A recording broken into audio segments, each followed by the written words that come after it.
Pasos para la redacción de un artículo científico. Introducción. El presente artículo tiene por objetivo exponer una metodología práctica conforme a los criterios editoriales establecidos, que optimicen la redacción de artículos científicos desde su borrador inicial hasta su versión definitiva. ¿Qué es un artículo científico? Un artículo científico es un documento que presenta los resultados de una investigación sobre un tema específico.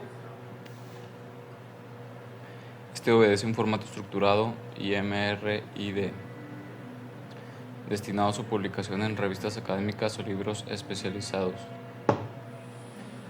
Su propósito es difundir nuevos hallazgos, aportar claridad al conocimiento existente y someter los datos a evaluación por pares para garantizar su validez y relevancia. La importancia de la redacción en tiempo pasado. Es importante saber que la redacción del resumen de la investigación sea en la temporalidad de pasado, así queda claro que los hallazgos presentados ya fueron comprobados, confirmando que el estudio ya se completó. También el uso de la redacción en tiempo pasado es requisito como parte de las normas editoriales en muchas revistas científicas. ¿Cuál es la extensión máxima recomendada para un resumen científico? En la mayoría de los editoriales el límite de palabras es de 250 palabras, pero en el caso de los resúmenes muy concisos el límite es de 150 palabras. El uso de palabras clave en la redacción del artículo. Las palabras clave son útiles para representar el contenido temático y proporcionan una idea breve del artículo. Se deben de utilizar como mínimo de 3 a 6 palabras clave. La UNESCO tiene una herramienta llamada Tesauro, el cual es un vocabulario multilingüe y jerárquico que estandariza los términos clave y garantiza coherencia terminológica. Se debe de redactar en el idioma inglés para la divulgación de una manera internacional.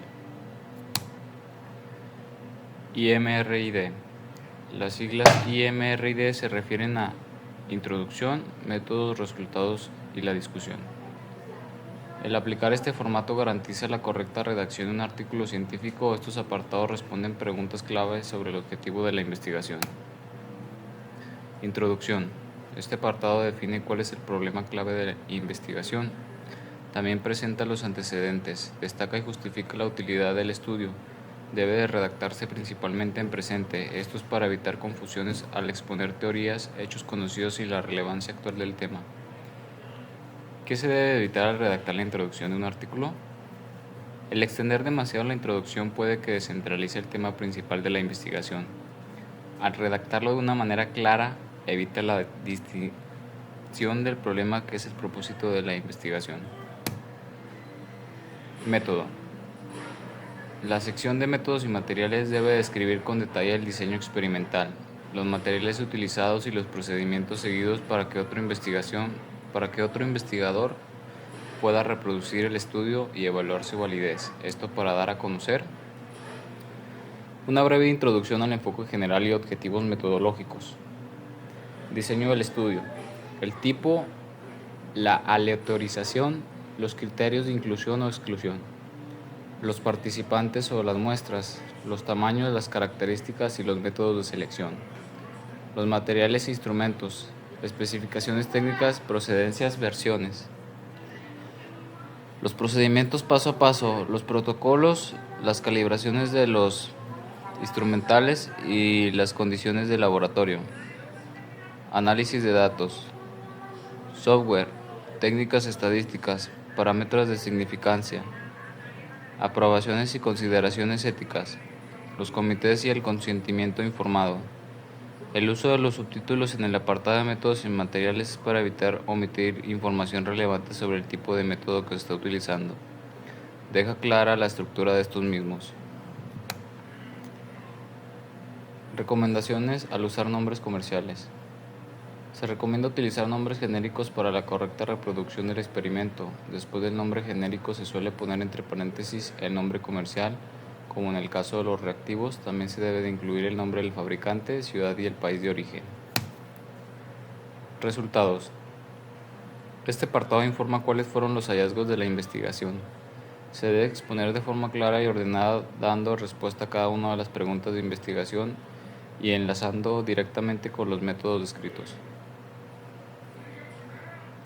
Algunas de las características que se deben de tomar en cuenta en la redacción de los resultados son el orden cronológico de las más importantes a las menos relevantes.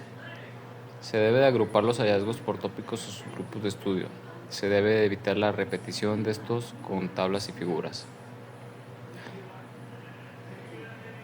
Hay que tener muy en cuenta que se debe evitar repetir los datos entre las tablas y gráficos porque esto disminuye la eficacia comunicativa, ya que cada elemento gráfico debe de tener un valor único.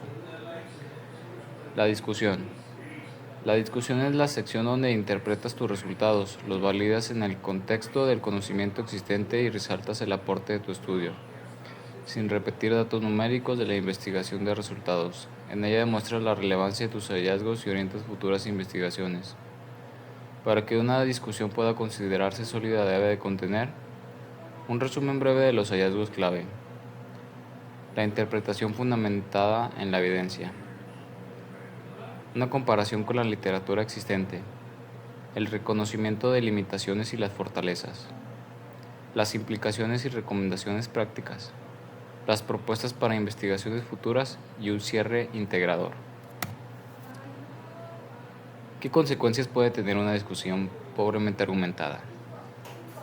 Esto puede causar que la investigación sea rechazada por los editoriales al considerarlo deficiente al carecer de suficientes elementos para la solidez argumentativa.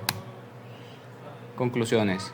En las conclusiones se suele destacar los logros principales en una o dos frases que capten la esencia de los resultados del estudio, esto para sintetizar los resultados más relevantes para evitar sobre-redactar el texto con información repetida. Es importante que no sean demasiado extensos, esto para evitar que los resultados importantes pierdan relevancia al diluirse en la redacción de las conclusiones. ¿Qué relación debe de existir entre la introducción de métodos, resultados y las conclusiones? La introducción plantea el problema, la hipótesis y los objetivos. Los métodos detallan cómo se abordó ese problema y cómo se pusieron a prueba esas hipótesis. Los resultados presentan los hallazgos obtenidos al aplicar los métodos descritos. Las conclusiones interpretan esos hallazgos vinculándolos de nuevo con la pregunta inicial y ampliando su relevancia en el contexto general del campo. Los criterios a seguir para la elección del tipo de gráfico a utilizar para la interpretación de resultados. Para comparar magnitudes numéricas o de frecuencia, se suele utilizar un gráfico de barras. Para mostrar las tendencias o cambios en el tiempo, se utiliza un gráfico de líneas. Para ilustrar la distribución de una variable, se suele utilizar un histograma o un diagrama de cajas. Para representar las proporciones, utilizamos un gráfico de sectores con moderación o gráfico de barras apiladas. Para explorar correlaciones, se utiliza un diagrama de dispersión. Resaltar patrones o densidad en matrices de datos, se utiliza un mapa de calor.